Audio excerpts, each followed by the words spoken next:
আভাস মাল্টিমিডিয়া, সৃষ্টিতে দৃষ্টি অটুট। নাহমাদুহু ওয়া নাস্তাঈনুহু ওয়া নাস্তাগফিরুহু ওয়া নাউযু বিল্লাহি মিন শুরুরি আনফুসিনা ওয়া মিন সাইয়্যাতি আমালিনা মান ইয়াহদিহিল্লাহু ফালা মুদিল্লা লাহু ওয়া মান ইউদ্লিল ফালা হাদিয়া লাহু ওয়া আশহাদু আল লা ইলাহা ইল্লাল্লাহু ওয়াহদাহু লা শারীকা লাহু ওয়া আশহাদু আন্না মুহাম্মাদান আবদুহু ওয়া রাসূলুহু সাল্লাল্লাহু তাআলা আলাইহি ওয়া আলা আলিহি ওয়া সাহবিহি ওয়া সাল্লামা তাসলিমান কাসীরা আম্মা বা'দ। फ़क़द क़ाल अल-इमामुल बुख़ारी रहमहुल्लाहु ताला बाबुस सलाति फ़िल क़मीसी वस्सरावीली वत्तुब्बानि वल क़बाई। क़ाल हद्दसना सुलैमान इब्न हर्ब क़ाल हद्दसना हम्माद इब्न ज़ैद अन अय्यूब अन मुहम्मद अन अबी हुरैरह क़ाल क़ाम रजुलुन इला नबी सल्लल्लाहु अलैहि वसल्लम फ़सअलहु अनिस सलाति फ़ी सौबिल वाहिद फ़क़ाल अव कुल्लुकुम यजिदु सौबैन सुम्मा सअल रजुलुन उमर फ़क़ाल इज़ा वस्सअल्लाहु फ़अवसिउ जमा रजुलुन अलैहि सियाबहु सल्ला रजुलुन फ़ी इज़ारिन व रिदाइन फ़ी इज़ारिन व क़मीसिन फ़ी इज़ारिन व क़बाइन फ़ी सरावील व रिदाइन फ़ी सरावील व क़मीसिन फ़ी सरावील व क़बाइन फ़ी तुब्बानिन व क़बाइन फ़ी तुब्बानिन व क़मीसिन क़ाल व अहसिबु क़ाल फ़ी तुब्बानिन व रिदा। सम्मानित दीनी भातृमंडলী, আল্লাহ রাব্বুল আলামিনের প্রশংসা এবং রাসূলুল্লাহ সাল্লাল্লাহু আলাইহি ওয়াসাল্লামের সালাতু সালামের পর আজ জুমাবার 14ই রবিউস সানি 1443 হিজরি মোতাবেক 19 নভেম্বর 2021 আমাদের ধারাবাহিক আলোচনা সহিহুল বুখারীর অধ্যায় হচ্ছে বা পর্ব হচ্ছে সালাতের পর্ব নম্বর 4। ইমাম বুখারী রাহিমাহুল্লাহর কিতাবের অধ্যায় নম্বর বাব নম্বর হচ্ছে 9, হাদিস নম্বর হচ্ছে 365। বর্ণনাকারী আবু হুরায়রা রাদিয়াল্লাহু তাআলা আনহু। অধ্যায় কি বলছেন ইমাম বুখারী রাহমাতুল্লাহি আলাইহি তা দেখা যাক। সালাত সম্পর্কীয় বিষয়ে বলছেন বাবু সালাতি ফিল কামিস। এই অধ্যায় হচ্ছে সালাত আদায় করা জামা পরিধান করে। কামিস, জামা কামিস কাকে বলে? যে কোনো এমন জামা যেটাতে কি আছে, যেটাতে শরীরের ওপর ভাগ ঢাকা হয়, কাঁধ থেকে শুরু করে ঢাকা হয়, সেটা নিচে যতদূর যাক শরীরের ওপর ভাগ যেটা দিয়ে ঢাকা হয় আর তাতে সামনের দিক থেকে বোতাম থাকে, সেটা এখান পর্যন্ত বোতাম থাক, যেমন জুব্বাতে আছে বা আমাদের দেশের পাঞ্জাবিতে আছে বা ফুল শার্টগুলো অনেক আগের যুগে থাকতো ওইগুলোতে আছে। পাকিস্তানি ড্রেস সামনের দিকে বোতাম এবং এখান পর্যন্ত, অথবা যেগুলো হাওয়াই শার্ট আমরা আগের যুগে বলতাম, হ্যাঁ ফুল গোটাটাইতে বোতাম আছে, সেটা হইতে পারে। কামিজ এক কথায় এই জন্য জামা, কি ব্যাপক অর্থে কামিজ মানে জামা। মহিলাদেরও কামিজ হয়, ওইটাকে আমাদের দেশের লোকের কামিজ বলে। সোয়াকে জ বলা এটা সর্বজন বিদিত, মানে আমাদের দেশে মারুফ, সবার জানা কথা, তাই না? ইসরাইলকে আমাদের দেশের লোকেরা কি বলে? ইসরাইল বলে, তাই না? কিন্তু ইসরাইল ইংলিশে কি দিয়ে লিখেন? এস দিয়ে লিখেন, IS, তাই না? এস, তাহলে তো ইসরাইল। কিন্তু কি বলেন আপনারা? ইসরাইল। জেড দিয়েও লেখা হয় না, জে দিয়েও লেখা হয় না, তাই না? তো এইরকমই কামিজ বলে থাকে আমাদের দেশের লোকেরা, কিন্তু আসলে আরবিতে সেটি হচ্ছে কামিজ। তো এইরকমই আরবিতে ইসরাইল, কিন্তু আমাদের দেশের লোকেরা বলে ইসরাইল, বা ইংলিশও বলে ইসরাইল। জি, তো কামিজ বুঝে নিলাম। তাহলে জামা পরে, জুব্বাও জামা, কারণ ওপর থেকে ঢাকা আছে, নিচে যতদূর যাক বলেছি। জি, সুতরাং জুব্বাও জামা, এই অর্থে এটাও কামিজ। সারাউইল, সিরওয়ালের বহুবচন। জি, সিরওয়ালের বহুবচন। বহুবচনটা বেশি ব্যবহৃত। কিছু কিছু শব্দ আছে এক বচন ব্যবহারই হয় না বা অল্প ব্যবহার হয়, কিন্তু বহুবচনটা ব্যাপক হারে ব্যবহার হয়। তো সারাউইল এটা বেশি ব্যবহার হয়, কিন্তু আজকাল সিরওয়াল কিন্তু বুঝছেন আপনারা, যদি দোকানপাটে কিনতে যান পায়জামাতে কি বলেন? সিরওয়াল বলে থাকে। এটাকে আরবিতে ওয়াইয়ের জায়গায় সিরবালও বলা হয়। যেমন হাদিসে এসছে কিছু পাপের শাস্তির ক্ষেত্রে, যেমন মৃত ব্যক্তির রোদন করা, হ্যাঁ সিরবালুন মিন কাতিরান, হ্যাঁ বা সিরবাল। জি, সিরওয়ালের জায়গায় সিরবাল বা দিয়ে কাছাকাছি শব্দ, সেই জন্য একই অর্থ, পায়জামা। তো সিরওয়াল কাকে বলা হয়? শরীরের নিচের দিক যা দিয়ে ঢাকা হয়। আর সেটাতে সেলাই থাকে, সেটা পায়জামার আকারে হোক। এই জন্য সিরওয়ালের প্রসিদ্ধ অর্থ, কারণ আগের যুগে মানুষ প্যান্ট পরতো না, পায়জামাই পরতো, সেজন্য পায়জামা বলেই তর্জমা করে থাকে আলেম ওলামারা বা মাদ্রাসায়। কিন্তু ফুল প্যান্ট সেটাও সিরওয়াল, সেটাও সিরওয়াল। এই যে হাঁটার খেলার ড্রেস যেগুলো আছে এগুলো সিরওয়াল, আসলে সিরওয়াল। জি। তো কেউ যদি সালাত আদায় করে পায়জামা বা প্যান্ট পরে, ফুল প্যান্ট পরে। বা তুব্বান, এই তুব্বান মানে কি? তুব্বানের ব্যাখ্যা যেটা বিশুদ্ধ, যেটা বিশেষজ্ঞরা করেছেন, যে আরবরা যে অর্থে ব্যবহার করেছে, ফাথুল বারি ইমাম হাফেজ বিন হাজার রহমতুল্লাহ আলাইহির যে প্রসিদ্ধ কিতাব 12 খণ্ডে রয়েছে, এবং সহিহ বুখারীর যতগুলি ভাষ্য রয়েছে, সবচেয়ে প্রসিদ্ধ এবং সবচেয়ে ভালো ব্যাখ্যা বা ভাষ্য বলা যেতে পারে শারহা। ফথুল বারিতে বলেছেন যে হুয়া সিরওয়ালুন সগীর, তুব্বান হচ্ছে সিরওয়ালুন সগীর, ছোট পায়জামা। তো ছোট পায়জামা মানে কি? Half pant. আগের যুগে আমরা বলতাম আন্ডার প্যান্ট, এখন তো টাইটগুলো ব্যবহার করা শুরু হয়েছে, কারো রেডিমেড নিচ্ছেন। কিন্তু আগের যুগে সাদা কাপড় দিয়ে তৈরি করতো ভদ্র মানুষরা, পায়জামার নিচে পরতো। সেটা এই যে আরবরা যেমন পরে না, জুব্বার নিচে অনেকে হাঁটুর ওপর থেকে কিছু, এটা হচ্ছে কি, এটার নাম তুব্বান, মানে হাফ প্যান্ট, ফুল প্যান্ট নয়, কি হাফ প্যান্ট। সেটা আন্ডারওয়্যার একেবারে জাঙ্গিয়া টাইট করে পরেন। আর সেটা যে জাঙ্গিয়াও 2 রকম আছে, হাফ জাঙ্গিয়া আছে, আবার ফুল জাঙ্গিয়া একটু আছে, একটু লম্বা, অথবা আর একটু ঢিলা লম্বা হোক। এক কথায় সিরওয়ালুন সাগির, ছোট ধরনের পায়জামা। জি। পাজামা কেন বলে? পা মানে পা, আর জামা মানে জামা, যা দিয়ে শরীর ঢাকা হয়।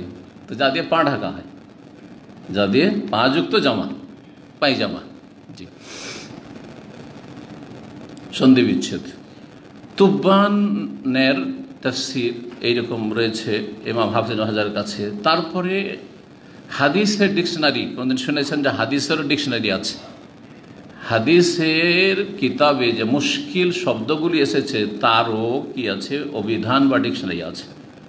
অনেক কিতাবে মর্মে লেখা হয়েছে, আমি মাইকারগুলো লিখেছে। তার মধ্যে প্রসিদ্ধ সবচাইতে নেহায়া ফি গরিবিল হাদিস, আর নেহায়া ফি গরিবিল হাদিস, তাতে লিখেছেন ইবনুল আসির রহমতুল্লাহ আলাইহি যে তুব্বান হুয়া সিরওয়ালুন সাগীর, ছোট ধরনের পায়জামা মানে হাফ প্যান্ট। তাহলে আমরা এটা বিশুদ্ধ তাফসীর। কিন্তু বাংলা অনুবাদক, আপনাদের কাছে যে বাংলা অনুবাদটি রয়েছে তাতে কি লিখেছে? গামছার তর্জমা করেছে, গামছার তর্জমা করেছে। এই তর্জমাটি সূক্ষ্ম নয়। হ্যাঁ, ইল্লা গামছাকে কেউ যদি গামছাকে নিচের শরীরে কোমরে বাঁধলো, তাহলে লুঙ্গির সমান হইল না, তাহলে এটাকে বলতে পারেন যে এটা হচ্ছে তুব্বান। কিন্তু গামছা তো আমার দেশের লোকেরা কি করে, হয় গা মুছে, সেই জন্য গামছা। গামছাকে গামছা কেন বলা হয়? গাযুক্ত মুছা, গাযুক্ত মুছা। তালিল সন্ধি বিচ্ছেদ, তালিলকে বাংলায় সন্ধি বিচ্ছেদ বলে। আরবি গ্রামে যেটা তালিল, যেমন কালা আসলে কাওয়ালা ছিল, একুল আসলে একলও ছিল, কুল আসলে ওকুল ছিল, বুঝা গেছে? তো তারপরে তালিল হয়েছে, মানে সন্ধি বিচ্ছেদ হয়েছে। ঠিক তেমনি গা মুছা, এখন ওইটাকে হালকা গা মুছা পড়তে ভারী লাগে না, গামছা, সব সংক্ষেপ করে দিলাম, বোঝা গেছে? জি। তো আসলে গামছার অর্থটি সূক্ষ্ম নয় এখানে। জি। অনেক অনুবাদক এইভাবে বিভিন্ন জায়গায় ভুলগুলি করে থাকেন। আমরা যথাসাধ্য চেষ্টা করবো সেগুলি সংশোধন করে দেওয়ার। আমাদের যতটা এলেম আছে বা যতটা আমাদের এলেম পৌঁছিবে সহি শুদ্ধ পর্যন্ত। জি।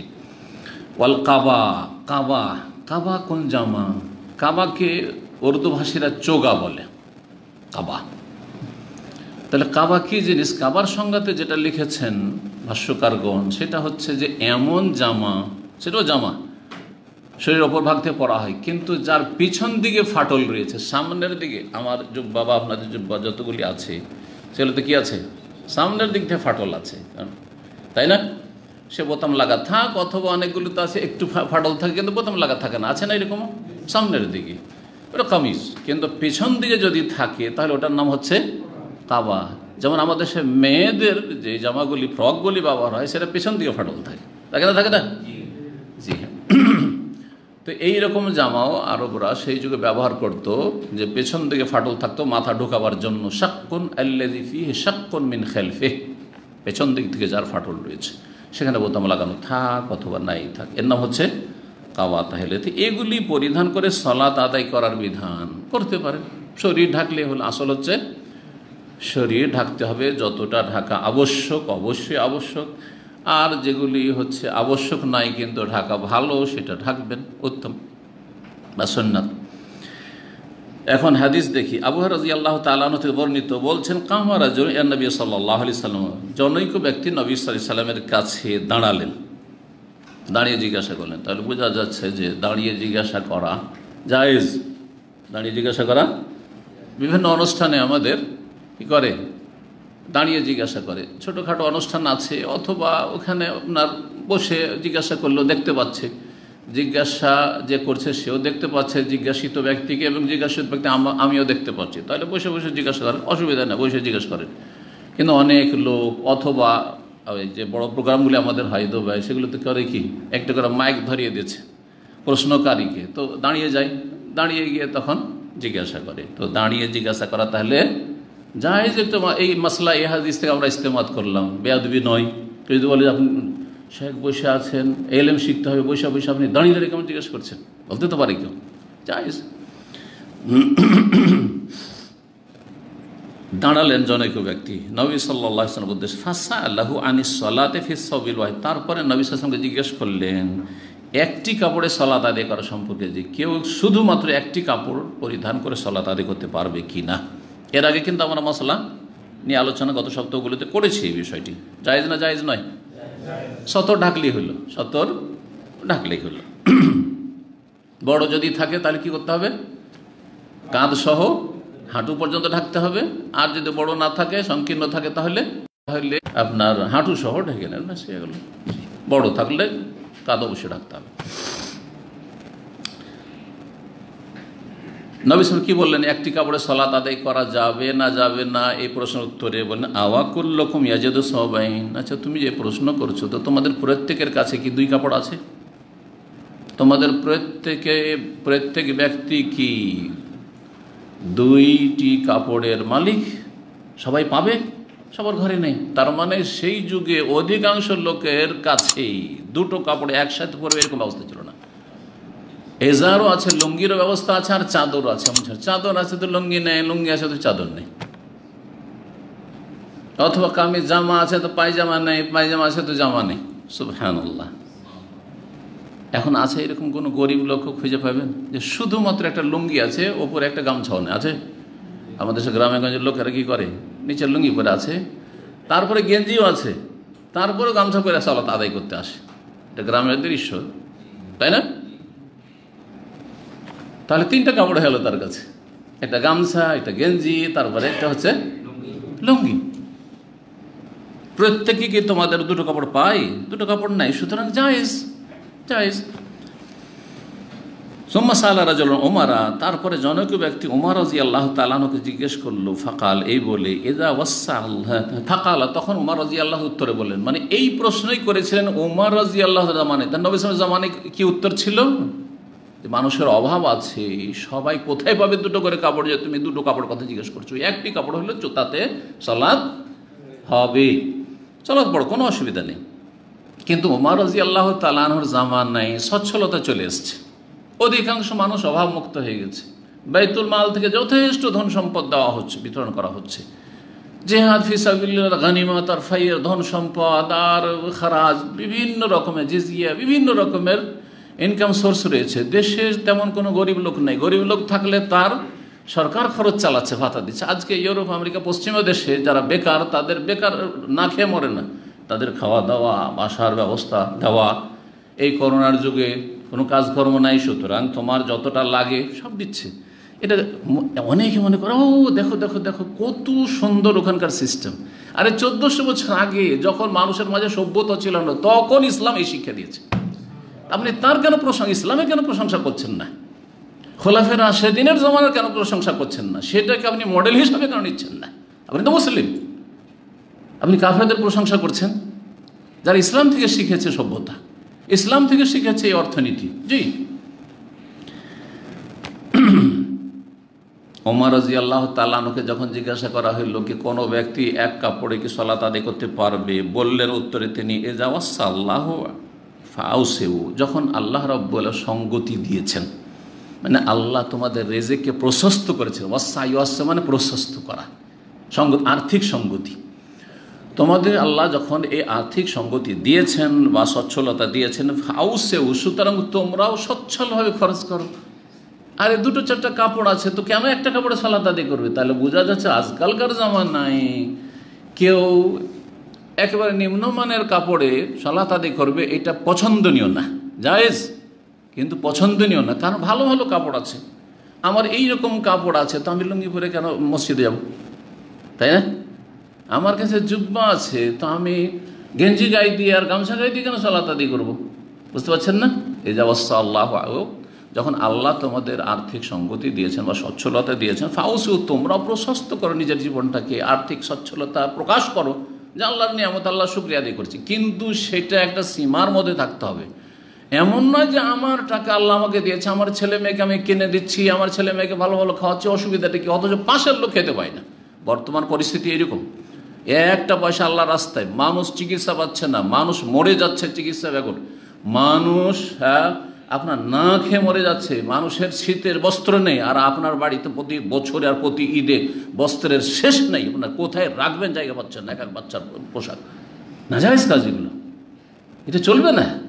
দেখতে হবে যে আপনার জীবনে তিনটা স্তর রয়েছে মানুষের প্রয়োজন মেটানোর, তিনটা স্তর। একটা হচ্ছে জরুরিয়াত, সবসময় রাখবেন, মানে একবারে জরুরি, সেটা অবশ্যই করতে হবে। আমার জন্য কতটা জরুরি? দুটো লুঙ্গি জরুরি মোটামুটি। আজকালকার জামানায় দুটো লুঙ্গি না হলে একটাই চলতো, কিন্তু একটা বললাম না, দুটো লুঙ্গি আমার জন্য জরুরি, কিন্তু তিনটি না, জরুরি না। চারটি পাঁচটি আমার লুঙ্গি থাকা কোনো জরুরি নয়। জরুরিয়াত হচ্ছে দুটো লুঙ্গি, জুব্বা দুটো জরুরি মোটামুটি, ঠিক না? এইগুলো একটা অথবা দুটা ধরেন জরুরি। স্যান্ডেল মোটামুটি চলার মতো একটা স্যান্ডেল জরুরি, আমার দুটো তিনটা স্যান্ডেল থাকতে হবে। চলেন আর একটু বাড়িয়ে বললাম, শীতকালের জন্য একটা জুতা একটা স্যান্ডেল, এটা জরুরি বলতে পারেন আজকালকার জামানা হিসাবে, ঠিক কিনা?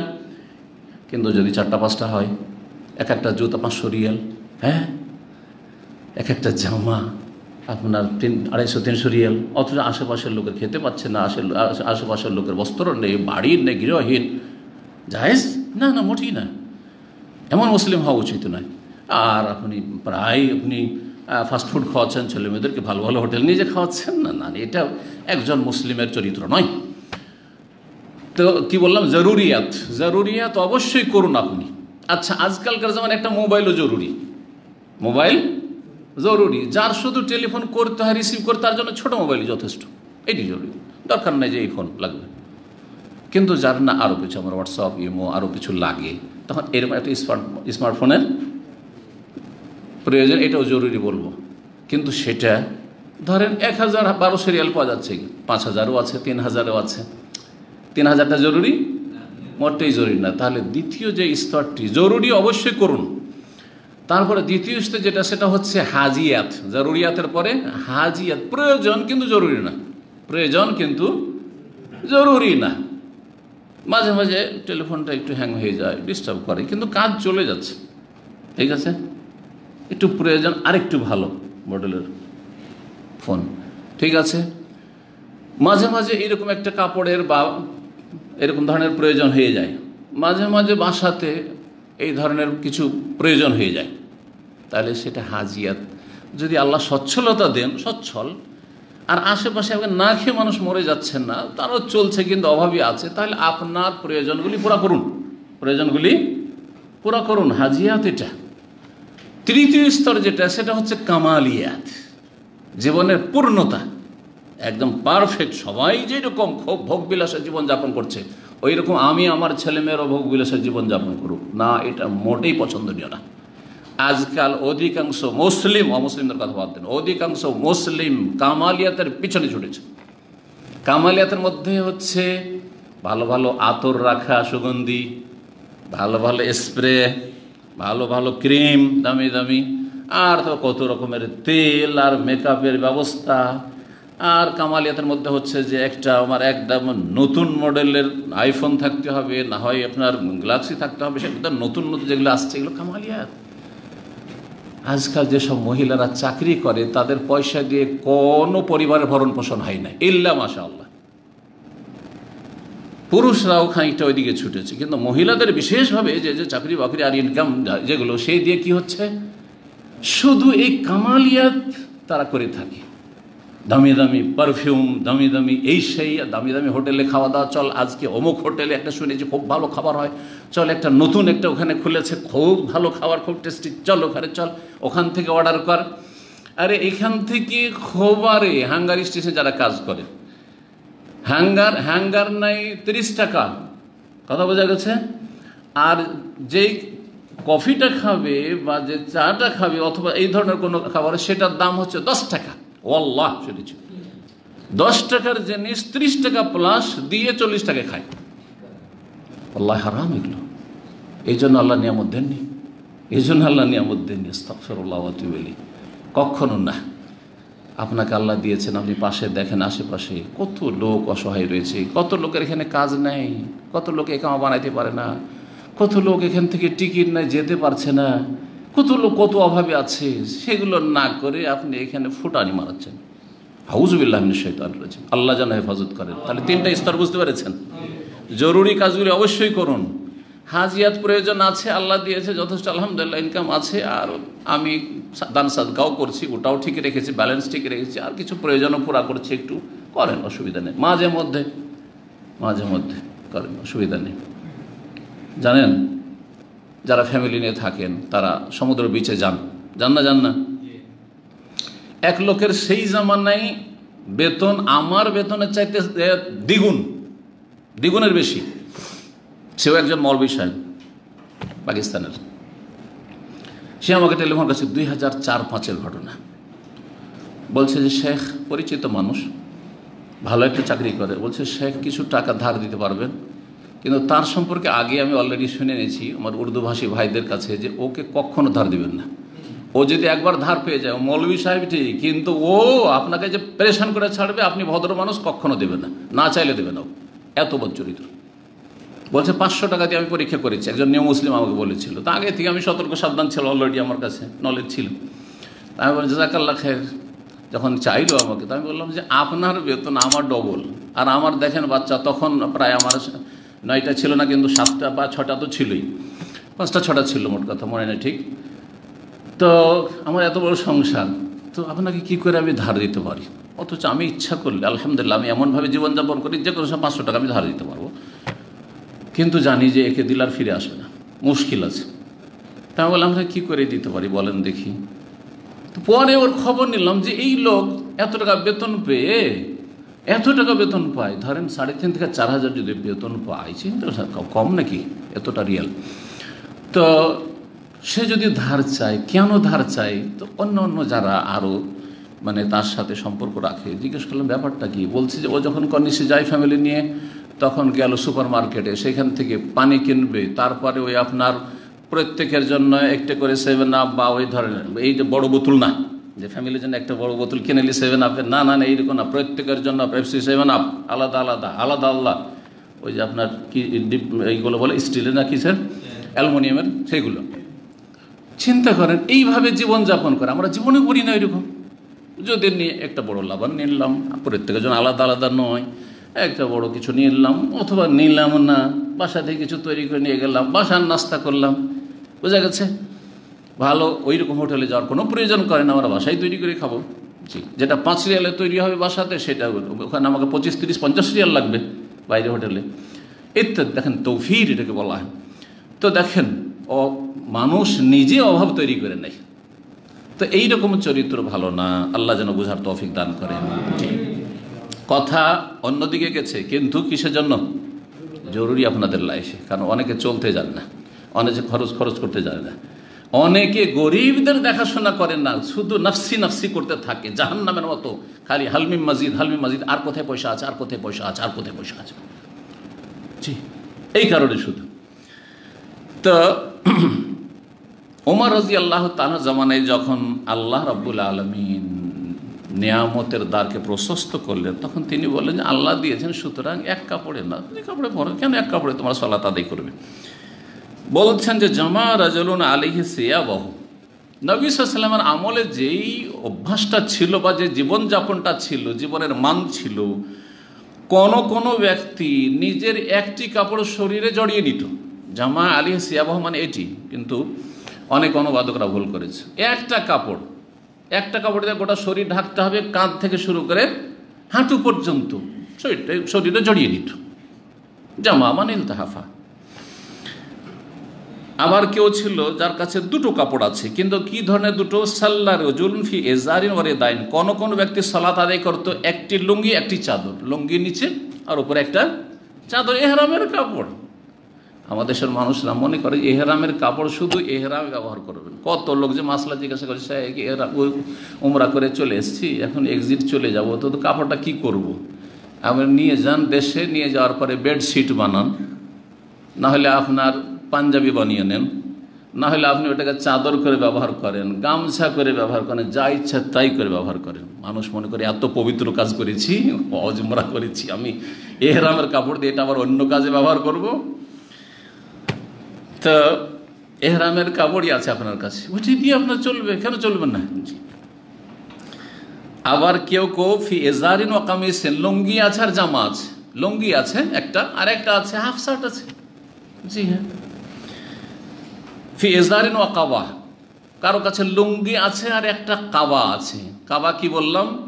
এমন জামা যার পেছন দিকে মাথা ঢুকানোর জন্য একটু ফাটল আছে, খোলা আছে, এইরকম। ফি সারাবিল ও রেদা, আবার কেউ সালাত আদায় করতো কি সে একটা সিরওয়াল পায়জামা আছে, ও রেদা আর একটি চাদর, নিচে পায়জামার ওপরে একটা চাদর আছে, গামছা আছে। ফি সারাবিল ও কামিজ, আবার কারো কাছে পায়জামা আছে আর একটা জামা আছে। ফি সারাবিল ও কাবা, কারো কাছে পায়জামা আছে আর একটা ওপরে কি আছে? কাবা আছে, মানে এমন জামা যার পেছন থেকে ফাটল আছে। ফি তুব্বানিন ও কাবা, আবার কারো কাছে একটা হাফ প্যান্ট আছে, ওয়াকাবাইন আর একটি জামা আছে যেটা পেছন দিক থেকে ফাটল। হাফ প্যান্ট যদি এতটা থাকে যেটাতে টাকনা বারবার আসছে, হাঁটু পর্যন্ত ঢেকে যাচ্ছে, তাহলে যথেষ্ট। আর না হলে সেই কাবাটায় ধরেন জুব্বার মতো আছে, একটা হাফ প্যান্ট নিচে আছে, আর সেই যে কাবা বা জুব্বা সাইজের পেছন দিক থেকে ফাটল, সেটা লম্বা এমন আছে, যেমন আমাদের দেশের পাঞ্জাবি, কিন্তু বাংলাদেশি পাঞ্জাবি কিন্তু খুব লম্বা লম্বা, ও জুব্বার কাছাকাছি। হ্যাঁ, জুব্বার কাছাকাছি। জি হ্যাঁ, কোনো অসুবিধা নেই, বাস সাইড থেকে ফাটল, এটা সমস্যা আবার, কারণ এদিক থেকে খুলে যাবে তো যদি নিচে কিছু না থাকে। তো এই জন্য আবার বাংলাদেশে ওই আপনার একটু উঁচা করে যে জুব্বা সাইজের, এখানকার জুব্বা হচ্ছে টাকনার কাছাকাছি পর্যন্ত, কিন্তু দেশে কিছু কিছু এলাকায় আছে যেগুলো কি পড়ে পাঞ্জাবের মতো দুই সাইডে ফাটল থাকে না। আবার একটা রহস্য বাংলাদেশের ট্রেডিশনে শুনেছি যে আলিয়া মাদ্রাসার লোকেরা পাঞ্জাবি পরে, শুনেছেন না শোনেন নাই? আর কওমি মাদ্রাসার লোকেরা পাঞ্জাবিকে ঘৃণা করে, মানে দুই সাইডে ফাটলওয়ালা জামাকে, পাঞ্জাবিগুলোকে ঘৃণা করে, বুঝে এগুলো চলবে না, তো কী করতে হবে? ঘেরা থাকতে হবে ওই জুব্বার মতো করে। জি হ্যাঁ, এগুলো ওদের চিন্তাধারা, শুধু এগুলোর শরীয়তে কোনো স্থান নেই। তবে হ্যাঁ, পায়জামা যদি না থাকে, জুব্বা যদি এই ফাটলটা না থাকে, তাহলে অতি কিন্তু সালাত পড়া যেত।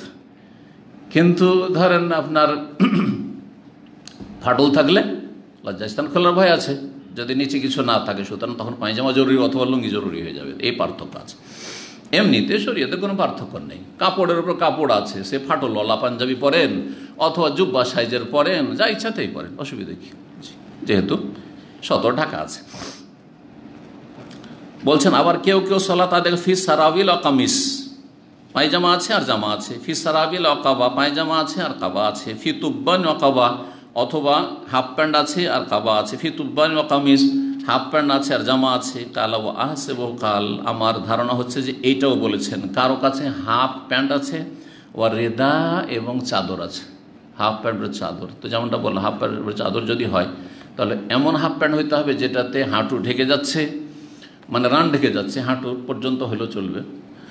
আর না হইলে বড় চাদর আছে, যে চাদরটাতে দিয়ে জড়িয়ে নিলে কি হবে? হাঁটু পর্যন্ত ঢেকে যাবে। জি, 366 নম্বর হাদিস, ইবনে ওমর রাদিয়াল্লাহু তাআলা আনহুমা থেকে বর্ণিত, কালা সাআলা রাজুল রাসূলুল্লাহ সাল্লাল্লাহু আলাইহি ওয়াসাল্লাম, জনৈক ব্যক্তি জিজ্ঞেস করলেন রাসূলুল্লাহ সাল্লাল্লাহু আলাইহি ওয়াসাল্লামকে, ফাকালা মা ইয়ালবাসুল মুহরিমু, এহরাম অবস্থায় থাকা ব্যক্তি, মুহরিম ব্যক্তি কোন ধরনের পোশাক পরবে। মোহরেম কিন্তু এর নাম কি? মোহরেম। মোহরেম কাকে বলে? যে এহরামকারী, মানে এহরামের নিয়তে বা হজ উমরার নিয়তে, হজ অথবা উমরার নিয়তে এবাদতে প্রবেশ করে গেছে। মোহরেম এই অবস্থায় কি পোশাক পরবে? পুরুষ ব্যক্তি। মহিলাদের জন্য যে কোনো পোশাক জায়েজ, যে কোনো পোশাক জায়েজ, শুধু হাত মোজা পরবে না, হাদিস আছে ওয়ালা তালবাসুল কুফাজাইন। আর কি করবে না? যদি বেগানা পুরুষ না থাকে তাহলে চেহারা ঢাকবে না। ওয়ালা তানতাকিবুল মারআতুল মুহরিমা, এহরামকারিনী মহিলা নেকাব বাঁধবে না যাতে চোখের উপর ফাটল রয়েছে। কিন্তু বেগানা পুরুষ আজকাল প্রায় সব জায়গায় থাকছে আর কাছাকাছি থাকছে, নজরে আসবে, সুতরাং চেহারা খুলে বেহায়া বেপর্দা এহরামের অবস্থায় থাকবে না। যেমন কিছু অজ্ঞ লোকেরা ভুল বুঝার কারণে বা অজ্ঞ মহিলারা এরকম করে যে আমি এহরাম করি সুতরাং চেহারা ঢাকা যাবে না, আর নিজেও ফিতনায় পড়ছে, অন্যদেরকে ফিতনায় ফেলছে। নিজে যদি ফিতনায় নাও পড়ে, কারণ এবাদতে আছে, অন্যরা তার জন্য ফিতনায় লিপ্ত হচ্ছে, ফিতনার কারণ হচ্ছে, হারাম না যায়। জি, মা আয়েশা রাদিয়াল্লাহু তাআলা আনহার সেই সহিহ বুখারী হাদিস এই ক্ষেত্রে আমাদের জন্য দিক নির্দেশনা দিচ্ছে। তা হচ্ছে যে আমরা যখন এহরামের অবস্থায় থাকতাম মুহরিমাত, আর যখন কাফেরা লোকেরা আমাদের কাছাকাছি চলে আসতো, এখন দেখতে পাবে আমাদের চেহারা, তখন কি করতাম? সাদালাত এহদানা জিলবাবাহা, আমাদের মহিলারা নিজের বড় ওড়না বা বড় চাদরকে মুখমণ্ডলের উপর কী করতো? ঝুলিয়ে নিত, লটকিয়ে নিত। তাহলে মুখমণ্ডল ঢাকতে হবে, তবে বেঁধে রাখবেন না, আর ওই ফাটলওয়ালা রাখবেন না, ঝুলিয়ে এলেন কোনো একটা পাতলা কাপড় দিয়ে বা ওড়না দিয়ে।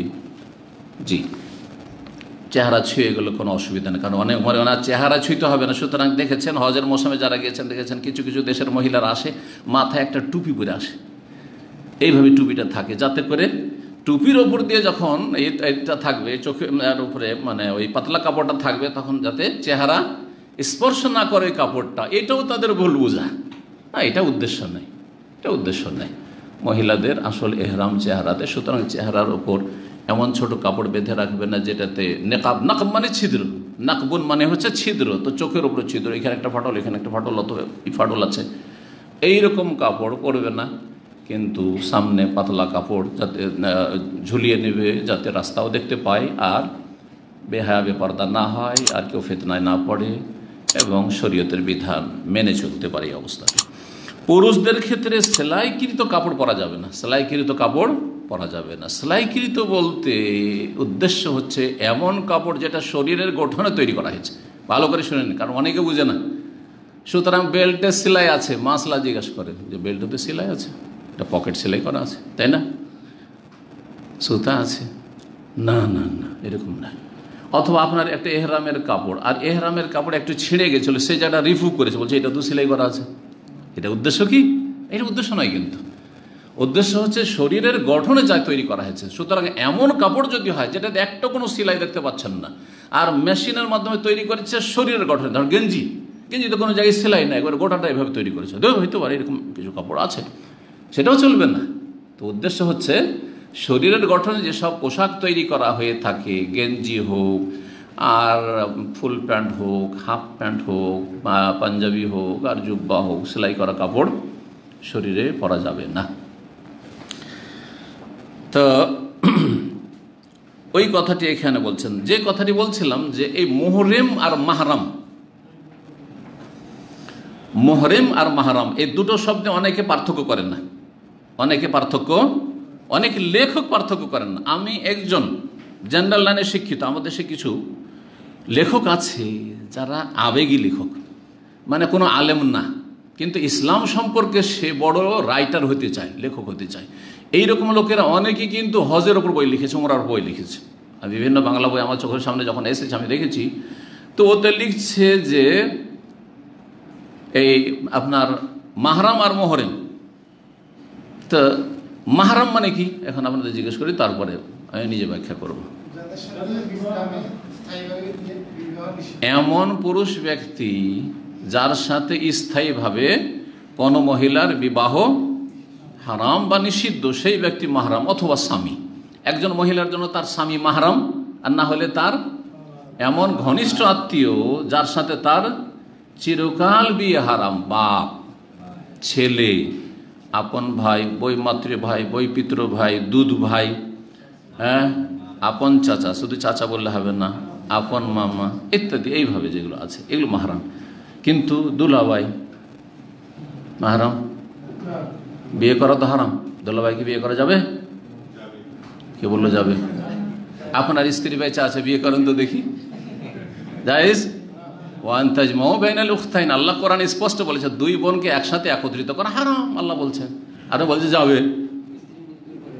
স্ত্রী মারা গেলে অথবা তালাক দিলে, স্ত্রী মারা গেলে এই মাসলাও শুনে রাখেন, স্ত্রী মারা গেলেও বিয়ে করতে পারবেন। আর স্ত্রীকে তালাক দেওয়ার পরে আপনার শালিকাও রাজি আর শালিকার অভিভাবকও রাজি, চলো চলো আমার ওই মেয়েটা ভালো ছিল না, তালাক নিয়ে এনেছে, কিন্তু আমি জামাই ভালো, আমি এই জামাইকে ছাড়বো না। ধরেন আপনার শ্বশুর অভিভাবক, সেও স্বেচ্ছায় বিয়ে দিচ্ছে, আর এক মেয়ে দিচ্ছে, বিয়ে করা যায় কিনা? তালাক স্ত্রীকে দিয়ে ইদ্যত পার হইতে হবে কিন্তু, কারণ ইদ্যতের অবস্থায় আপনার স্ত্রী আপনার বান্ধনে আছে। ইদ্যত পার করার পরে আপনার স্ত্রীর বোনকে বিয়ে করতে পারবেন, মরে যাওয়ার পরে আপনি আপনার শালিকাকে বিয়ে করতে পারবেন। তাহলে এই জন্যই দুলাভাই মাহরাম নয়, কারণ অস্থায়ী হারাম, অস্থায়ী হারাম। এমনকি যে কোনো বিবাহিতা মহিলাই তো আমাদের জন্য হারাম, কিন্তু অস্থায়ী হারাম। বোঝা গেছে না? এমনকি অমুসলিমদের স্ত্রী যদি বিবাহিতা হয়, কিতাবিয়া ইহুদি খ্রিস্টানদের মেয়ে বিয়ে করা যায় যাচ্ছে, যদিও অনুত্তম, কিন্তু যদি বিবাহিতা হয়, তোমার স্বামী ওটা তো অমুসলিম, চলো তোমাকে বিয়ে করিনি না। ও যদি মুসলিম হয় তখন আলাদা, মুসলিম হয় নাই আর ও আহলে কিতাব হয়ে আছে, খ্রিস্টান হয়ে আছে, আর ওকে বিয়ে করছেন, বলছে যে বাদ দে, চলো আমার সাথে, জায়েজ না। আল মুহসানাত মিনান নিসা, আল্লাহ বলছেন যে আল মুহসানাত মানে এখানে কিন্তু সতী সাধ্যী না, আফিফাত না, এখানে মুতাজাওয়াজাত, বিবাহিতা মহিলাকে বিয়ে করা হারাম। কোরআনে কারীমে ৫ম পারার প্রথম আয়াত। তো যে কোনো মহিলা পৃথিবীতে যে ম্যারিড বিবাহিতা, তাকে বিয়ে করা হারাম। তো বলবেন যে তাহলে যেসব বিবাহিতা মহিলা তার আমি মাহরাম নাকি? হ্যাঁ, না, কখনো না। কারণ বিবাহিত মহিলা কতক্ষণ হারাম? যতক্ষণ তার বন্ধনে আছে, কিন্তু তার কাছ থেকে তালাক নিয়ে নিল, তার স্বামী মারা গেল, তারপর বিয়ে করেন আপনি, ইদ্যত পার হয়ে, ঠিক না? এই জন্য বললাম মাহরাম এমন পুরুষ ব্যক্তি, পুরুষ আবার সাবালক হইতে হবে, নাবালক নয়। তাহলে 12 বছর বয়স, 13 বছর বয়স ছেলে এখনো সাবালক হয়নি, এ কি মাহরাম? না, মাহরাম না। হ্যাঁ, সাবালক হলে ঠিক আছে। সাধারণত ছেলেরা সাবালক 15 বছরে, সাধারণত 15 বছরে, তার আগেও হইতে পারে, আবার তাতে লেট হইতে পারে। তো মাহরাম হওয়ার জন্য কি হইতে হবে? এমন সাবালক পুরুষ, তাহলে আমরা লাগিয়ে দেবো, তাহলে ক্লিয়ার হয়। এমন সাবালক পুরুষ যার সাথে স্থায়ী বিয়ে হারাম, সেই ব্যক্তি হচ্ছে মহিলাদের জন্য, ওই সব নিকটাত্মীয় মহিলাদের জন্য মাহরাম, অথবা তার স্বামী, এটা মাহরাম। আর মুহরিম মানে কি? এহরাম অবস্থায় যে লোক আছে তার নাম হচ্ছে মুহরিম। কিন্তু ওই লেখক লিখছে যেই ব্যক্তি মানে মাহরাম, মাহরাম লিখছে মুহরিম ছাড়া কেউ সফর করতে পারবে না। বলছে হজের যাওয়ার জন্য একটা মাসলা লিখছে, ওই হজের কিতাবে লিখছে সেই লেখক। জেনারেল লাইনের লেখকরা কি করে দেখেন, বলছে যে মুহরিম ছাড়া কেউ সফর করতে পারবে না কোনো মহিলা। বুঝতে পারছেন? মুহরিম ছাড়া না মাহরাম ছাড়া? তো দিন সম্পর্কে জ্ঞান না থেকে লিখার প্রবণতা যে আমি একটা রাইটার হব, একটা স্কলার হব, এটা কিন্তু ভারত, বাংলাদেশ, পাকিস্তানে খুব বেশি কাজ করছে। আরবরা এটা করে না। আরবদের অযোগ্যরা কলম ধরেন না, আমরা কলম ধরে লিখতে ভয় পাই, কারণ আরব দেশে আমরা পড়ে শুনে মানুষ হয়েছি। কিন্তু আমার দেশের লোকেরা ভয় পায় না। এমন এমন ছাত্র ভাই লিখে, এটা বই লিখেছে, বই লেখার পরে বলছে শেখ কিচ্ছু না, আপনাদের মতো এখানে লেখাপড়া করেছে, তারপরে একটা সলাতুর বই লিখেছে। এরকম মেলা ঘটনা আছে, তার মধ্যে একটা বলছি। তার বলছে যে শেখ আপনি সম্পাদনা করে দেবেন। বললাম মনে মনে যে তোমার যোগ্যতা বা কি, তুমি একটা কেতাবুস সলাতের উপর আলবানির মতো, ইবনে বাজের মতো সলাতের উপর বই লিখবে, আর তারপর আমি সম্পাদনা করব, দিয়ে আমি গুনহার ভাগী হব, যতই ঠিক লিখো। বইটা যাই হোক, তার কথাটা আমি পড়ে দেখলাম সব জোড়া তালি, সবগুলি কি জি কাসওয়ালাস্ক, মানে কপি অ্যান্ড পেস্ট। বিভিন্ন কিছু নিয়েছে আলবানির কিতাব থেকে, কিছু নিয়েছে ইবনে বাজের কিতাব থেকে, কিছু নিয়েছে ইকবাল গিলানির কিতাব থেকে, আর নেওয়ার পরে কী করেছে? Copy paste, copy paste. বুঝেন না কপি পেস্ট? আজকাল ফেসবুকে যারা ইসলামের ওপর বিভিন্ন স্ট্যাটাস লিখছে, তারা অধিকাংশ কিন্তু কপি অ্যান্ড পেস্ট।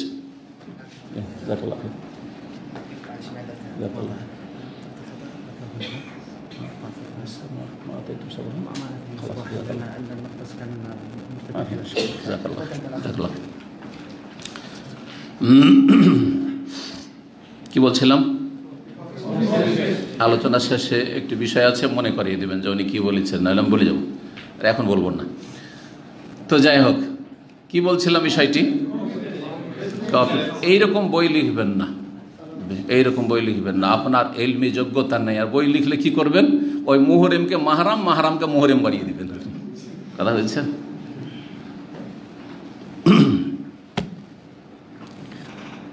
তো জনৈক ব্যক্তি জিজ্ঞেস রাসূলুল্লাহ সাল্লাল্লাহু আলাইহি ওয়াসাল্লাম, মা ইয়ালবাসুল মুহরিমু লাবেসা ইয়ালবাসু। লাবেসা ইয়ালবাসু মানে কাপড় পরিধান করা, লেবাস থেকে।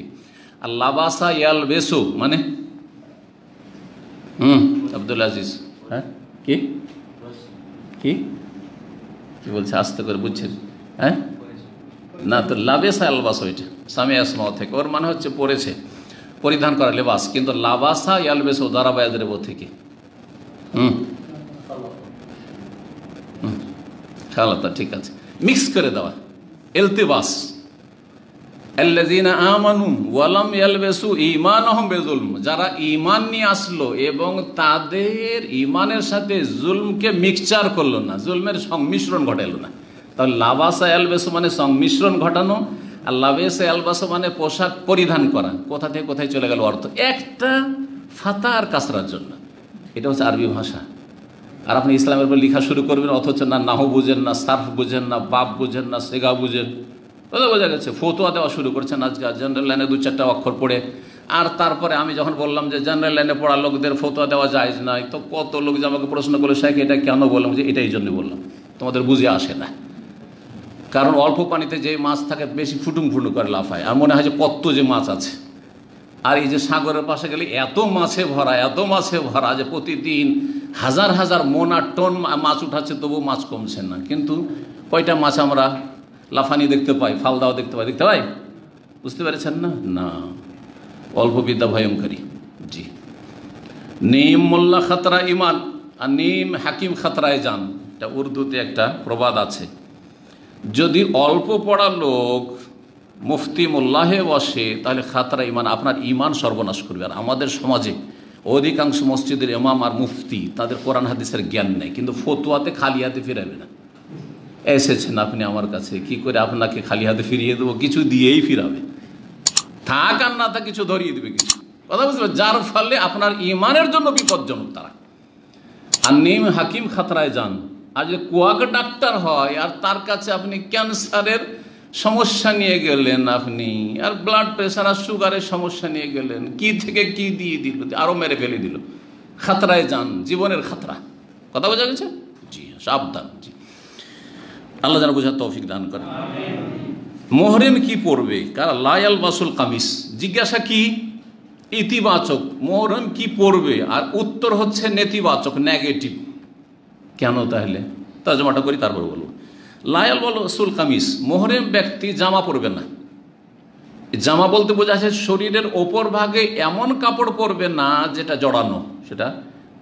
আর এখান থেকে ফোকাহারা নিয়েছেন সেলাইকৃত মাখিত। এই মাখিত কথা, সেলাইকৃত, এই কথাটি কোনো হাদিসে পাবেন না। কিন্তু এই হাদিস থেকে ইস্তেমবাদ যে কেন জামা পরবে না, যেহেতু জামাতে সেলাই আছে, বোঝা গেছে। তাহলে এমন একটা শব্দ বলে দিই ফেকার ভাষায়, যেটা জনগণকে বুঝতে সুবিধা হয়। তার ফেকা কি করেছে, কোরআন হাদিস বোঝাটাকে সুবিধা করে দিয়েছে, সুবিধা করে দিয়েছে। কিন্তু এমন ফেকা মানবেন না যেই ফেকা কোরআন এবং হাদিসের খেলাফ, সহিহ হাদিসের খেলাফ, এবার বোঝা গেছে। সেই ফিক অবশ্যই মানবেন যেই ফিক কোরআন হাদিস সম্মত, সেই ফিকের নাম তো দিনের জ্ঞান। সেই ফিকে যার কাছে সেই তো আলেম। আর যে বুঝে না দিন, ফিক মানে বুঝা, যে বুঝে না সে কী করে আলেম হইতে পারে? জি, তো জামা পরবেন না। আর কি পরবেন না? ওয়ালা সারাবিল, সিরওয়াল, পায়জামা পরবেন না। পায়জামা বলে বোঝাতে হচ্ছে নিচের শরীরে যে কোনো এমন পোশাক যেটা সেলাই করা আছে, মানে যেটা জড়ানো, সেটা পায়জামার আকারে হোক, সেটা ফুল প্যান্টের আকারে হোক, সেটা হাফ প্যান্টের আকারে হোক, আর সেটা লুঙ্গির আকারে হোক। সেই লুঙ্গি যদি বাঙালি লুঙ্গি হয়, কেরালা লুঙ্গি নয়, তাহলে জায়েজ নয়। কেন বুঝেন? বাঙালি আর কেরালা লুঙ্গিতে পার্থক্য। বাঙালি লুঙ্গি মানে সেলাই করা আছে, মানে জড়ানো আছে, জড়ানো আছে, সুতরাং এটা জায়েজ নয়। এহরাম অবস্থায় কেউ বাঙালি লুঙ্গি পরবে, সেটা জায়েজ নয়। কিন্তু বাঙালি লুঙ্গিকে ছিঁড়ে আপনি দুটুকরো করে দেন, দিলেন একবারে ছিঁড়ে, আর কেরালা লুঙ্গি বানিয়ে নিলেন আপনি চাদরের মতো, এরকম তো জায়েজ কিনা? ধরেন এমন পরিস্থিতি আপনার কাছে এহরামের কাপড় নেই, আরে তো টাকাও নেই যে আমি নতুন কাপড় কিনতে যাবো, অথবা আমি গরিব মানুষ কেন বা কিনতে যাব, অসুবিধা নেই। লুঙ্গিটাকে ধরলেন না, ছিঁড়ে সেলাই করার লুঙ্গি, বাঙালিকে তোকে কেরালা বানিয়ে দেবো এক্ষুনি, দিলেন কেরালা লুঙ্গি বানিয়ে, অসুবিধা নেই, জায়েজ। তাহলে একটা প্রশ্ন আরও থেকে যায় যে লুঙ্গি তো আর সাদা হয় না, শেখ আপনি বলছেন লুঙ্গি দিয়ে এহরাম বাঁধতে, হ্যাঁ, তো এর উত্তর কি হবে? সাদা কাপড়ে এহরাম বাঁধা ফরজ অজেব, এটা কিন্তু অনেকে বুঝে না, বরং অধিকাংশ মুসলিম বুঝে না। এহরাম মানে সাদা কাপড়, এহরাম মানে কি? না না না, এহরাম সাদা কাপড়ে বাঁধা হচ্ছে সুন্নাত মুস্তাহাব, সুন্নাত মুস্তাহাব, সুন্নত কাজ করলে ভালো, না করলে নাজায়েজ নয়।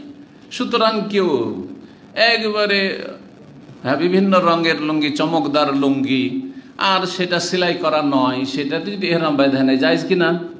জায়েজ। কিন্তু আজকাল যেহেতু মানুষের অভাব নেই, অসুবিধা কি 50 টাকা দিয়ে একটা এহরাম কিনতে, এমন কোনো অভাবী লোক নেই, বা কারো কাছে এমনি যদি গরিবও থাকে কারো কাছে ফ্রিও পেয়ে যাচ্ছে, সেই জন্য এমন কোনো দৃশ্য দেখছেন না। কিন্তু নবী সাল্লাল্লাহু আলাইহি ওয়াসাল্লামের জামানায় অধিকাংশ মানুষ বিভিন্ন রকমের কাপড়ে, সাদা কাপড়ে নয়, বিভিন্ন রকমের কাপড়ে কি করতো? এহরাম বাঁধত। জি, ভুলে গেলে হবে না, এবং একজনকে ভালোভাবে ইলম হাসিল করলে এগুলো সব মনে রাখতে হবে, এমনও পরিস্থিতি হইতে পারে কারো, জি, বা কোনো যুগে। জি, সিরওয়াল পায়জামা পরবে না, ওয়ালাল বুরনুস, বুরনুস পরবে না। বুরনুস কি জিনিস? বুরনুস হচ্ছে এমন জামা যেই জামার সাথে টুপি জড়ানো থাকে বা মাথা ঢাকার ব্যবস্থা থাকে। দেখেছেন এরকম জামা, জুব্বা? জি, মরক্কো, আলজেরিয়া, তুনেসিয়া, এইসব দেশগুলি, যে আফ্রিকার এসব দেশে একটা জামা আছে। আমাদের সাথে যেহেতু ক্লাসমেট এই দেশের ছিলেন মদিনা ইউনিভার্সিটিতে অনেকেই, তো দেখেছি তারা কি পরতো, এমন ধরনের জুব্বা, যে জুব্বাগুলির এখানকার একটা টুপি ঝুলছে, কখনো মাথায় উঠিয়ে রেখে দিল, আর কখনো মাথা থেকে নামিয়ে দিল, পেছনে একটু ঝুলছে। আপনাদের এইগুলোতে থাকে, অনেকের জ্যাকেটে থাকে, সব জ্যাকেটে থাকে না, কিন্তু অনেক জ্যাকেটে থাকে, থাকে না? থাকে না, এটার নাম বুরনুস। তাহলে বুরনুস চলবে না, কারণ শরীরের গঠনে তৈরি করা হয়েছে, তারপরে তাতে মাথা ঢাকারও ব্যবস্থা আছে। মাথা ঢাকাও পুরুষদের জন্য জায়েজ নয়, আর সেলাইকৃত কাপড়ও জায়েজ নয়। এটা হচ্ছে উদ্দেশ্য। ওয়ালা সাওবান, এমন কাপড় চলবে না, মাসাহু জাফরান, যেটা জাফরান স্পর্শ করেছে, অর্থাৎ জাফরান দিয়ে রঙানো, জাফরানের রং দিয়ে। তখন জাফরান মানুষের হাতের নাগালে ছিল, জাফরান পর্যাপ্ত পরিমাণে ছিল, তো জাফরানের রং দিয়ে রঙাইতো। জাফরানে একটু সুগন্ধি আছে, আর ইহরামের কাপড়ে সুগন্ধি চলবে না। এখান থেকে আমরা কি জানতে পারলাম? যে ইহরামের কাপড়ে কোনো রকম সুগন্ধি, সেন্ট চলবে না। জি, ওয়ালা ওয়ার্স, এবং ওয়ার্স নামক ঘাস দিয়ে রঙা কাপড়, যেটা কেউ কেউ যেমন বাংলায় অনুবাদ করেছেন গোলাপি, গোলাপি হোক আর না হোক, ওয়ার্স কাপড় দিয়ে রঙালে ওয়ার্সের একটা ঘ্রাণ আছে, সুন্দর সুগন্ধি আছে, সেই সুগন্ধিটা থেকে যাবে। সুগন্ধিওয়ালা কাপড় দিয়ে এহরাম করা যাবে না। কিন্তু এহরাম অবস্থায় আপনি সাবান ব্যবহার করতে পারবেন। সাবানেও তো সেন্ট আছে, আজকাল প্রায় সাবানে কি আছে? সেন্ট আছে। অনেকে কিন্তু একেবারে এহরামের সময় বা যে মেনা আরেফা মুজদালিফা থাকে, সাধারণ সাবানগুলো রাখি বা সাধারণ সাবান ব্যবহার করে, একটু সাবান যদি সেন্ট থাকে বলছে না না এটা নাজায়েজ। না না, এরকম নয়, এটা কেউ সেন্ট বলেন না, মানে এটাকে আতর কেউ বলেন না। আতর, সেন্ট, সুগন্ধি, এইগুলো জায়েজ নয়। বাকি সাবানে কিছু সেন্ট আছে, প্রত্যেকটার ঘ্রাণ আছে, তো এইগুলো আসলে উদ্দেশ্য করা হয় নাই। জি, ফামাল্লাম যেটা না লাইন, আসল হচ্ছে যে স্যান্ডেলে এহরাম বাঁধতে হবে, এটি উত্তম। আর জুতাও যদি হয়, সে জুতার টাকনা যেন না ঢাকা থাকে। অনেকে মনে করে স্যান্ডেলে এহরাম বাঁধা জরুরি, না, স্যান্ডেলে এহরাম বাঁধা সুন্নাত, যেমন সাদা কাপড়ে এহরাম বাঁধা সুন্নাত। জুতাতেও এহরাম করা জায়েজ, জুতাতে এহরাম করা জায়েজ।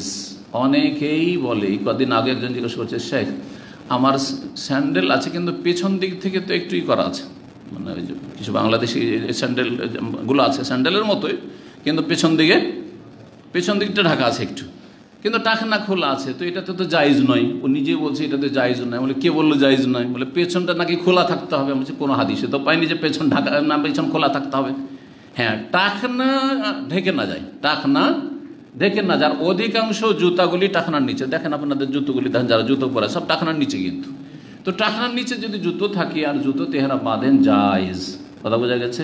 হ্যাঁ, যদি আর্মিদের জুতা হয় বা অনেকে কাজ করে তাদের এই জুতাগুলি, সে কি বুটের মতো উঁচা একদম, হ্যাঁ, তো সেটা চলবে না। কিন্তু আপনার কাছে ওইটাই আছে, এমন চামড়ার মোজা আছে যেটাতে টাকনার ওপরে মোজা ঢাকা আছে, অথবা এমন জুতা আছে যেটা ওই আর্মি সেনাবাহিনীর পুলিশদের জুতা, আর সেটা ছাড়া আর কিছু নাই, সে এহরাম করবে, করতে পারবে না? করতে পারবে। কিন্তু নবী সাল্লাল্লাহু আলাইহি ওয়াসাল্লামের প্রথম নির্দেশ ছিল এটি কিন্তু মনসুখ হয়ে গেছে। কি ফামাল্লামে যদি না লেন, কেউ যদি স্যান্ডেল না পায়, স্যান্ডেল নেই তার কাছে, জুতা আছে আর এমন জুতা যাতে টাকনা ঢাকা আছে বা মোজা আছে, চামড়ার মোজা, ফালিয়াল বাসিল খুফাইন, তাহলে মোজা পরেই এহরাম করুক। খালি পায়ে হাঁটা মুশকিল। তখন আপনার এই সাফা মারওয়া এইরকম করা ছিল না, একবারে মার্বেল বসানো আর কত সুন্দর আরামদায়ক আর এসি লাগানো ছিল, খোলা মাঠ ছিল। ভালো করে শোনেন, কিছুদিন আগে 70-80 বছর আগে খোলা মাঠ ছিল সাফা মারওয়া, কোনো ছায়াও ছিল না, আর সেটা আপনার এমনি কোনো বাধা ছিল না। কি ছিল? কুচি পাথর উপরে যেমন হাঁটতে হয়। মক্কার রাস্তায় যদি খালি পায়ে হাঁটতে পারবেন? কুচি পাথর যেখানে সেখানে আছে, তো ওই রকম ছিল, তো খালি পায়ে কী করে হাঁটবে? তখন বললে যে ঠিক আছে, তোমরা খুফাইন মানে চামড়ার মোজা, খুফ বলা হয় আল্লাযী ইউসনা মিনাল জিলদ, চামড়ার মোজাকে, চামড়ার মোজা পরে তোমরা করবে, এহরাম করবে। তো চামড়ার মোজা পরবো, তো ওতে তো টাকনা ঢাকা থাকছে, তো কী করতে হবে? নবী সাল্লাল্লাহু আলাইহি ওয়াসাল্লাম বললেন ওয়াল ইয়াকতাহুমা হাত্তা ইয়াকুন আসফালা মিনাল কাবাইন, ওই মোজাকে কেটে ফেলবে যাতে করে 2 টাকনা নিচে নেমে যায়, 2 টাকনার ওপর থেকে এইটুকু কেটে ফেলে দেবে, কেটে দিয়ে। এটি ছিল নবী করিম সাল্লাল্লাহু আলাইহি সাল্লামের হুকুম, আগের বিদায় হজের বছরের নয়। এই হুকুমটি ছিল হুদায়বিয়ার সন্ধির বছরে, যখন এহরাম বাঁধলেন রাসূলুল্লাহ, সাহাবায়ে কেরামগণ কোথা থেকে এহরাম বেঁধেছিলেন? হ্যাঁ, হুদায়বিয়ার সন্ধির বছর উমরা করতে গেছিলেন না যাননি? 6 হিজরিতে। কোথা থেকে গেছিলেন? মদিনা থেকে গেছিলেন। কত আস্তে করে বলছেন, তো নবী সাল্লাল্লাহু থাকতেন কোথায়? মদিনা থাকতেন না? তাহলে মদিনা থেকে গেলেন। মদিনা থেকে গেলেন, তো মদিনা থেকে গেলে কোথায় এহরাম বাঁধলেন?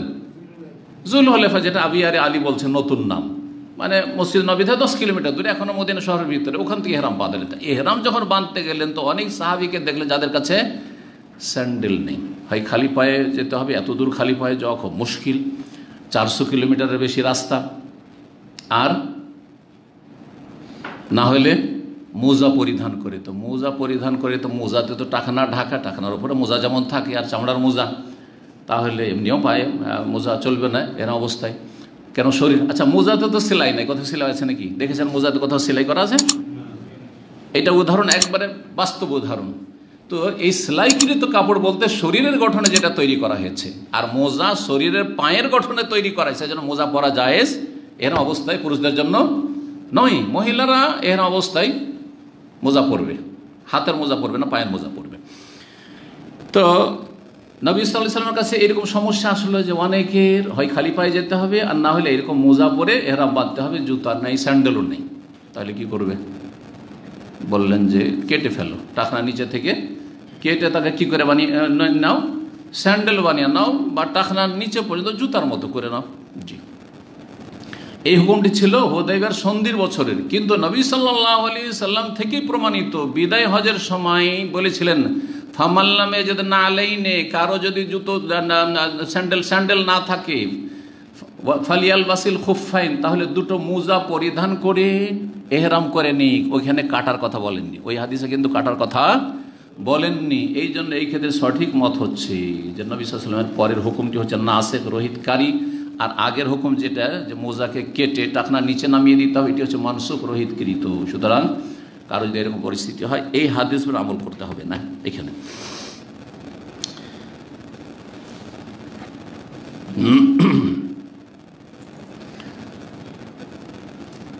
আজকে খুব অল্পই পড়া হলো। আরেকটা অধ্যায় আমরা আলোচনা করি, দিকে কি হচ্ছে তাতে বলছেন যে 10 নম্বর অধ্যায়, বাবুন মা ইয়াসতুরু মিনাল আওরাহ।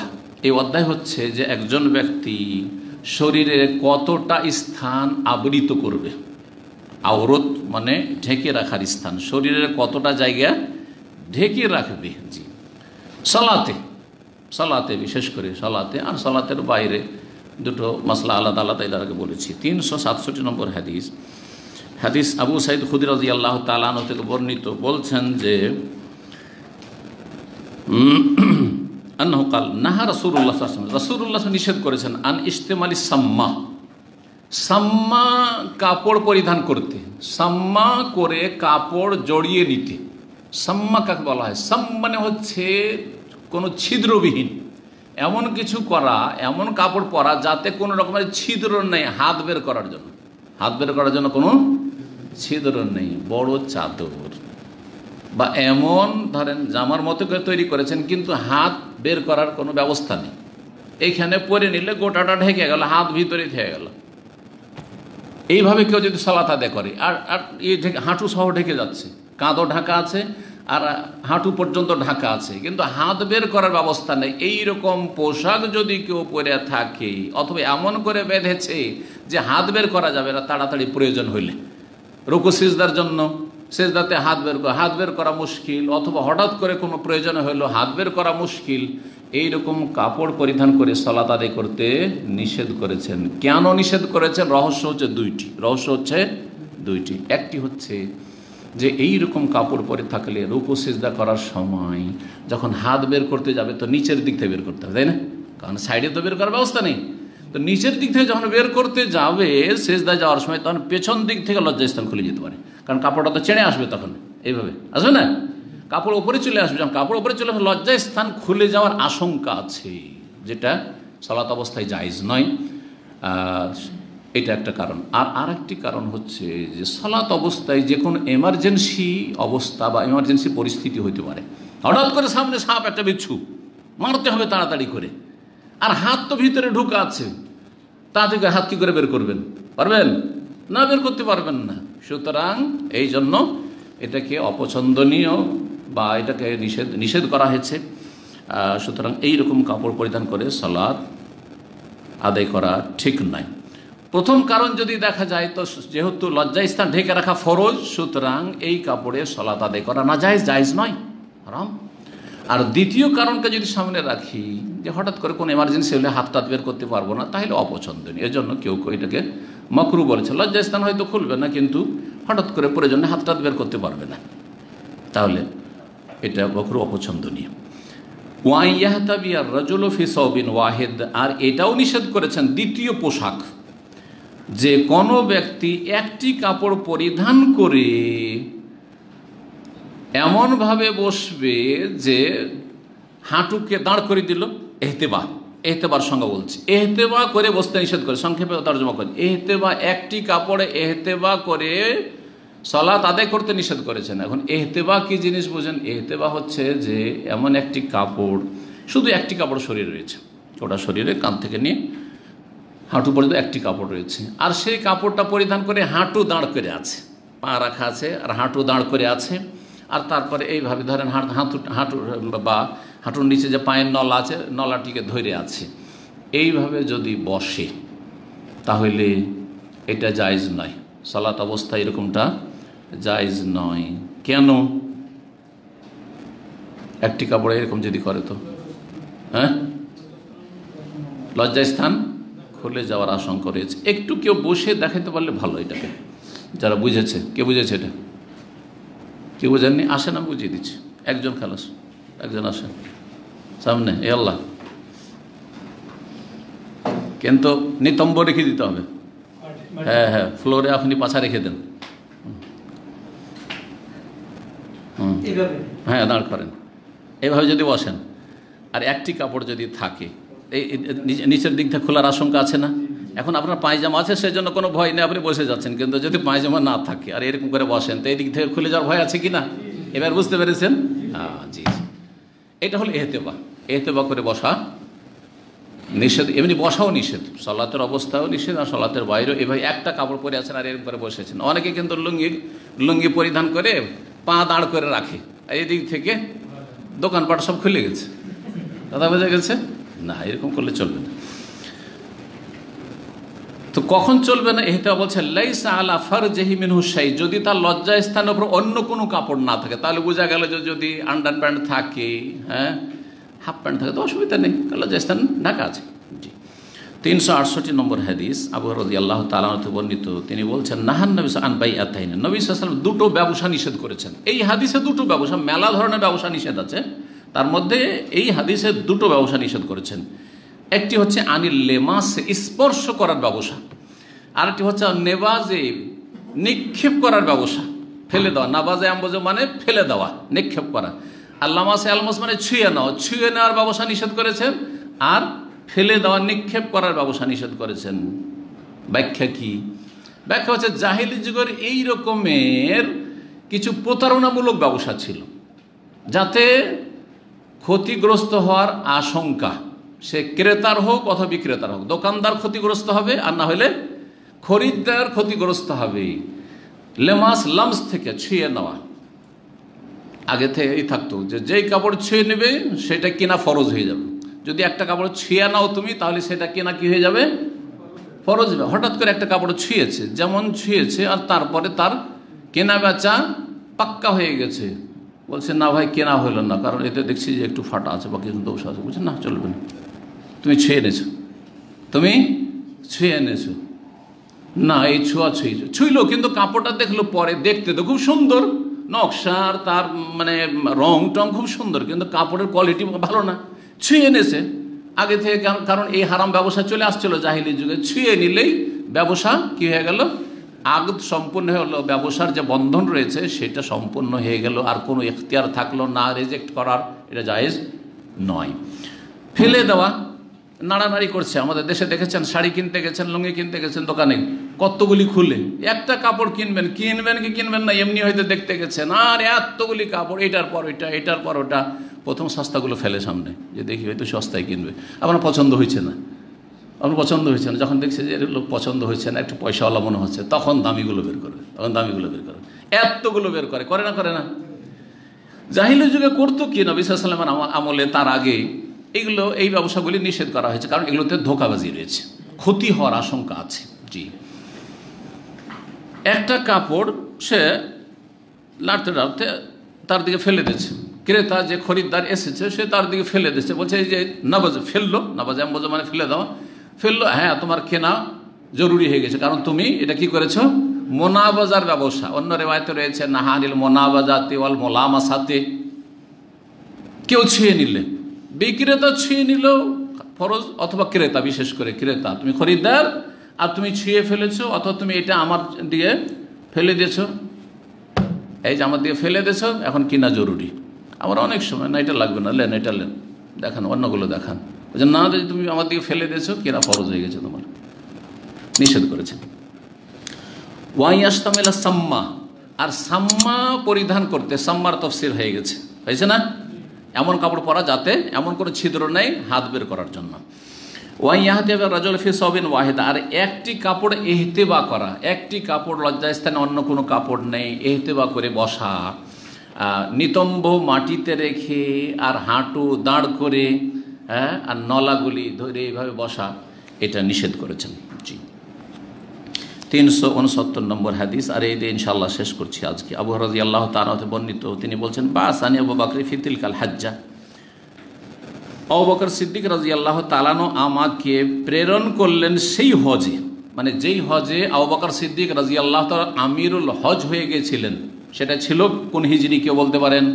সিরাতুন নবীর ঘটনা, হ্যাঁ, 9ম হিজরি। দেখেন, 8ম হিজরিতে মক্কা বিজয় হইল। মক্কা বিজয় হওয়ার পরেও কিছু কুসংস্কার কাফের মুশরিকদের থেকে গেছে।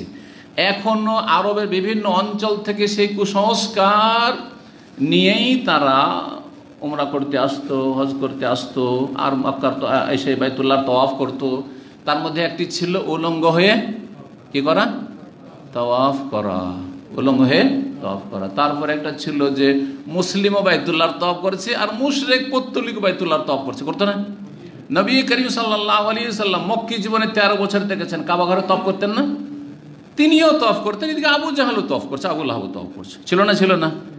এটা মক্কা বিজয় পর্যন্ত চলেছে, মক্কা বিজয় পর্যন্ত চলেছে। তারপরেও কেউ কেউ আসতে পারে, কারণ মক্কা বিজয় হয়েছে, তারপরে তো সমস্ত দেশ থেকে, আরও উপদ্বীপ থেকে মুশরিক শেষ হয়ে যায়নি, আছে তো বিভিন্ন এলাকায় মুশরিক, আর ওদেরকে বাধা দিবে কি? আসতে আছে।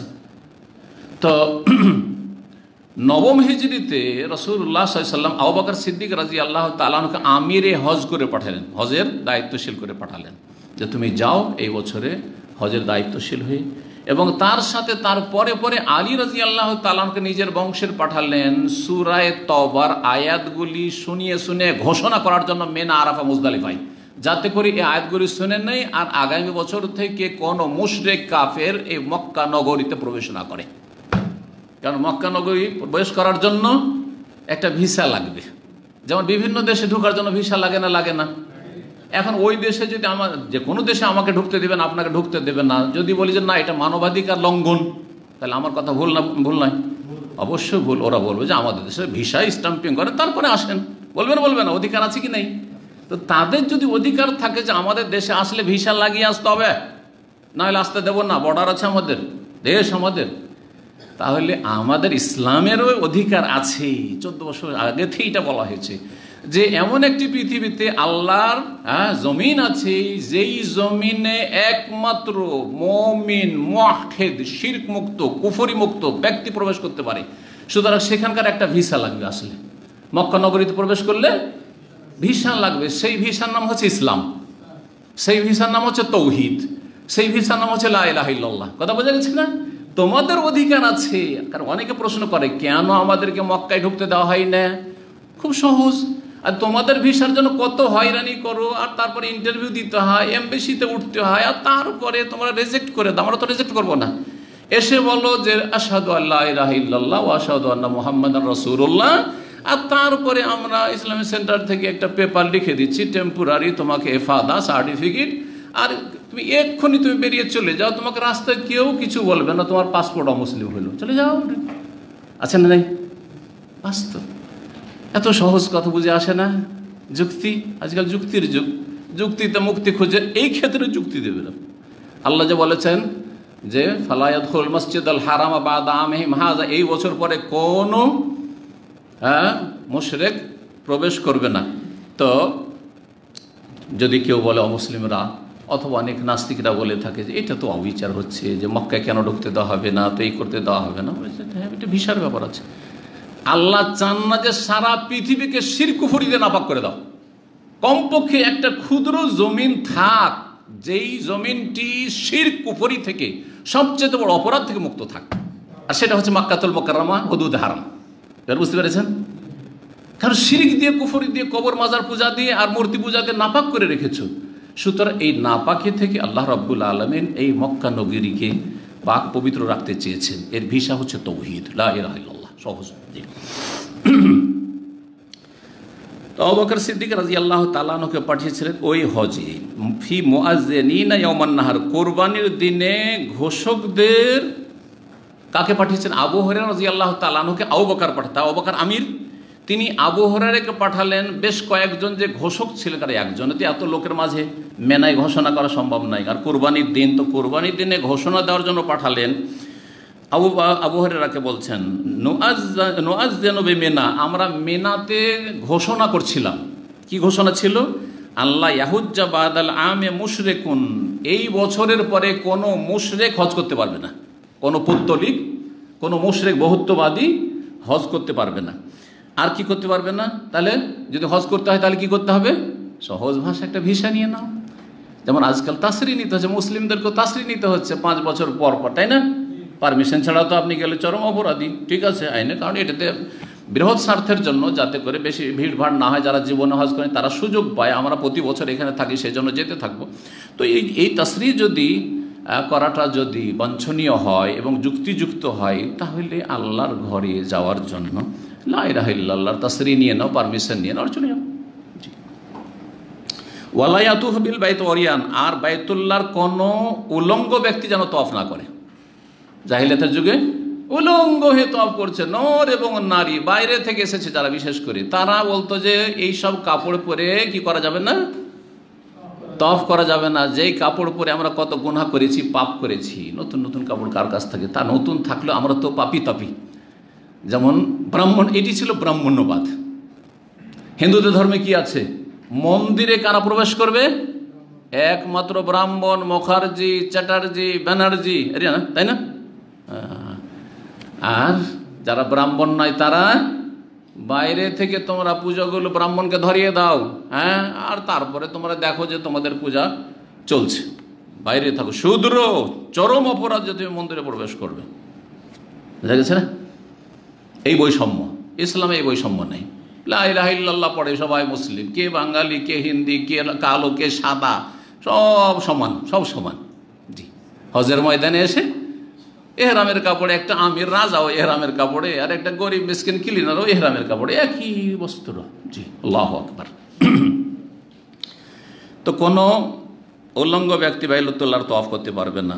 তারপরে বলছেন হুমায়দ বিন আব্দুর রহমান, সুম্মা আরদাফা রাসূল আলিয়ান, তারপরে আবু বকরের পরে আলী রাদিয়াল্লাহু তাআলা আনহুকে পাঠিয়ে দিলেন রাসূলুল্লাহ সাল্লাল্লাহু আলাইহি সাল্লাম। কাকে পাঠালেন? আলী রাদিয়াল্লাহু তাআলা আনহুকে। ফাআমারাহু আন ইউআযযিনা, তাকে নির্দেশ দিলেন যে সে যেন ঘোষণা করে দেয় বেবারাত, সূরা বারাত। সূরা বারাত মানে সূরা তওবার অপর নাম হচ্ছে সূরা বারাত, কারণ বারাতুন দিয়ে শুরু হয়েছে, বারাতু মিনাল্লাহি ওয়া রাসূলিহি ইলা নাস ইয়াউমাল হজ্জিল আকবার। কাল আবু হুরায়রা বলছেন, ফাআযযানা মান আলিয়ুন, আলী রাদিয়াল্লাহু আমাদের সাথেও ঘোষণা করছিলেন, ফি আহলে মিনা, মিনার যারা অধিবাসী ছিল, মিনায় অবস্থানকারী ছিল, তাদের মাঝে ইয়াউমান নাহর, কুরবানির দিনে, কি লা ইয়াহুজ্জু বাদাল আমে মুশরিকুন, এই বছরের পরে কোনো মুশরিক এখানে হজ করতে যেন না আসে, ওয়ালা ইয়াতুফু বিল বাইত ওয়ায়ান, আর কোনো উল্লঙ্গ ব্যক্তি যেন বাইতুল্লাহর তওয়াফ না করে। হাদিস তো শেষ হয়ে গেল। আমাদের আলোচনা হচ্ছে কিতাবুস সালাত, সালাতের পর্ব, আর এখানে সালাতের কথাই নেই। হাদিস হচ্ছে উলঙ্গ হয়ে বাইতুল্লাহর তওয়াফ করবে না। তো কি সম্পর্ক অধ্যায়ের সাথে? তারজামাতুল বাবের সাথে বা অধ্যায়ের বিষয়বস্তুর সাথে হাদিসের সম্পর্ক যে সূক্ষ্ম সূক্ষ্ম কখনো কখনো থাকে সহিহ বুখারীতে, এটি হচ্ছে বড় গুরুত্বপূর্ণ ফিকহ, ফিকহুল বুখারী ফি তারাজুমিহি। এই জন্য ভাষ্যকারগণ বলেছেন যে ইমাম বুখারীর ফিকহ ছিল কিসে?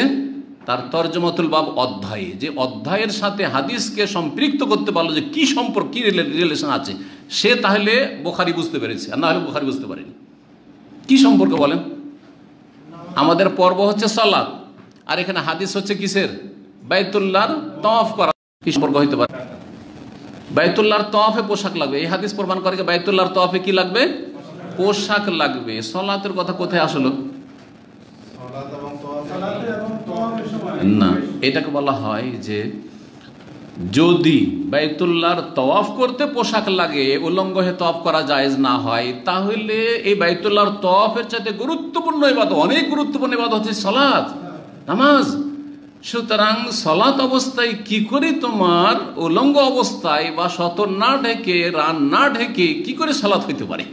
বুঝা গেছে? এটা হচ্ছে বেতারিকিল আউলা, হ্যাঁ, যেটাকে বলা হয় যেমন বলা হয় যে যদি আমি একে যদি এই সুযোগ দিতে পারি, তো একে কেন দেবো না? এ তো আরো বেশি পায়।